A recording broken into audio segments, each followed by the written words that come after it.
नमस्कार। कभी सोचा है कि कुछ लोग इतने सफल क्यों होते हैं और कुछ क्यों नहीं? आज हम जोसेफ मर्फी की किताब के आधार पर उस एक शक्तिशाली रहस्य को समझने की कोशिश करेंगे जो इन सभी सवालों का जवाब देता है। और कमाल की बात यह है ना कि ये राज कहीं बाहर नहीं है, ये हम सबके अंदर ही छिपा हुआ है।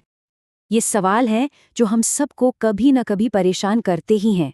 एक इंसान खुश है तो दूसरा क्यों दुखी है? कोई सफलता की सीढ़ियां चढ़ रहा है तो कोई क्यों सिर्फ संघर्ष कर रहा है? आखिर इस अंतर की वजह क्या है? तो जवाब कहाँ है? जवाब किसी बाहरी चीज में नहीं, बल्कि हमारे अपने मन के अंदर ही है।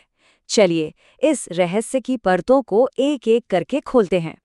तो इस राज की चाबी ना इस बात को समझने में है कि हमारे पास असल में एक नहीं बल्कि दो मन है, और ये दोनों मन लगातार एक दूसरे के साथ काम करते हैं। इसे कहते हैं अवचेतन मन या सबकॉन्शियस माइंड। देखिए, ये कोई मुश्किल कॉन्सेप्ट नहीं है। इसे ऐसे समझिए कि ये हमारे अंदर का एक खजाना है, एक ऐसा पावर हाउस जिसमें बेहिसाब ज्ञान और शक्ति भरी हुई है। बस ज्यादातर लोग इसे इस्तेमाल करना ही नहीं जानते। अब इन दोनों मनों की भूमिकाएं बिल्कुल अलग अलग हैं। जो हमारा चेतन मन है, यानी कॉन्शियस माइंड, वो एक कप्तान की तरह है। वो तर्क करता है, सवाल करता है और फैसले लेता है। और दूसरी तरफ है अवचेतन मन, यानी सबकॉन्शियस माइंड। वो एक वफादार क्रू की तरह है जो बस कप्तान के दिए हुए आदेशों को मानता है और उन पर काम करता है। चलिए, इस रिश्ते को और अच्छे से समझने के लिए एक बड़ी सिंपल सी एनोलॉजी लेते हैं, एक जहाज की। सोचिए कि हमारा पूरा मन एक जहाज है। तो सोचिए कि जो चेतन मन है वो उस कैप्टन की तरह है जो जहाज के ब्रिज पर खड़ा है। वही सारे फैसले ले रहा है, आदेश दे रहा है और तय कर रहा है कि जहाज को किस दिशा में जाना है। और अवचेतन मन, वो कौन है? वो है इंजन रूम में काम करने वाला क्रू, जो जहाज को चलाने के लिए पूरी ताकत लगा देता है।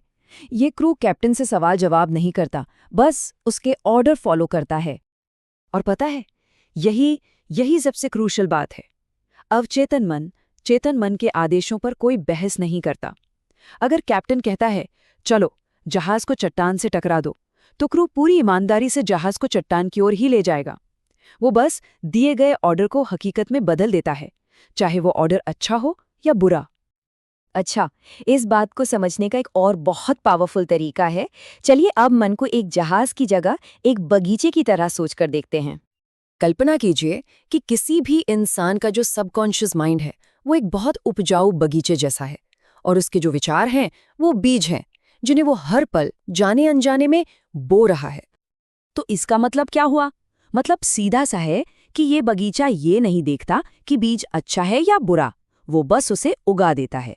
अगर इसमें शांति और सफलता के बीज बोए जाएं तो वैसी ही फसल उगेगी, और अगर डर और शक के बीज बोए जाएं तो खरपतवार ही उगेंगे।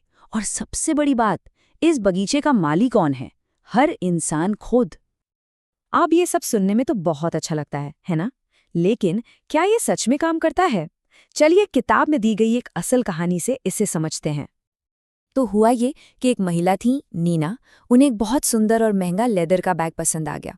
अब उनके चेतन मन ने यानी कैप्टन ने तुरंत कहा, अरे ये तो बहुत महंगा है, इसे खरीदना नामुमकिन है। लेकिन फिर उन्हें ये सिद्धांत याद आया। उन्होंने अपने इस विचार को पूरी तरह से बदला। उन्होंने पूरे विश्वास से दोहराना शुरू किया, ये बैग मेरा है, मैं इसे स्वीकार करती हूँ। उन्होंने मानसिक रूप से उसे अपना मान लिया था। और फिर क्या हुआ? कुछ ही दिनों बाद उनके मंगेतर ने उन्हें तोहफे में हूबहू वही बैग दे दिया। उनके अवचेतन मन ने यानी क्रू ने उनके नए आदेश को हकीकत में बदल दिया था। तो इन सब बातों से हम सीखते क्या हैं? इसका सार एक बहुत ही सरल लेकिन गहरे सिद्धांत में छिपा है। किसी भी इंसान की बाहरी दुनिया उसके भीतरी विचारों का आईना होती है। सेहत हो, रिश्ते हों या आर्थिक स्थिति, ये सब कहीं ना कहीं मन में चल रहे विचारों का ही नतीजा है। जैसा भीतर होता है वैसा ही बाहर दिखाई देता है।